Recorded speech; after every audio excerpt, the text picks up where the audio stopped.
Hey there.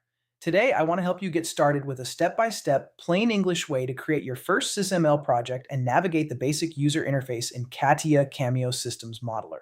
Now, I've spent decades with different software and my group just changed to Cameo. I know getting started with a new software environment can sometimes feel a bit overwhelming, but I'm here to tell you it's very straightforward once you know where to look.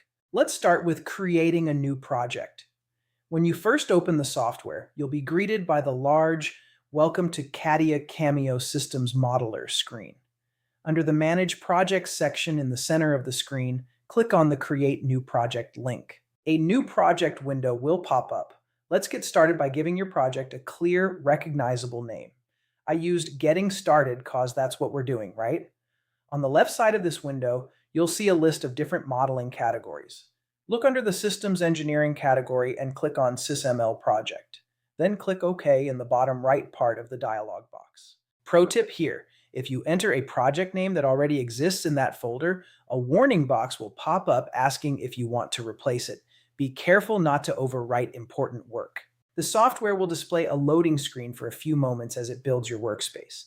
This is going to set up a workspace specifically tailored, giving you the tools needed to design, analyze, and validate complex systems. Once your new project finishes loading, you are taken to your main workspace. The window is divided into a few core areas. The first is the main menu and toolbars. This is located at the very top of your screen, featuring standard options like File, Edit, View, Diagrams, etc. This is your primary control center for managing the software, saving files, and accessing top-level tools. Next, you have the Model Browser. This is located on the left side of your screen. Think of this as the filing cabinet for your entire project. It contains tabs like containment, diagrams, and structure to help you organize, navigate, and locate all the different pieces of your system model.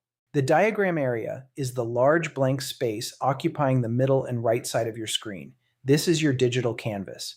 When you open or create a new diagram, it will appear here. Last but not least, you have the diagram toolbars and palette. Once you actually start drawing a diagram, these additional menus will appear on your screen to provide the specific drawing tools, shapes, and connection lines required for that diagram type. Here's a bonus pro tip. If you want to explore pre-made examples to see how everything's supposed to look, the software comes with built-in templates. You can find these sample projects on your computer in the Samples SysML directory. Congrats on getting your first project started. Hope this video helped and look forward to seeing you in the next one.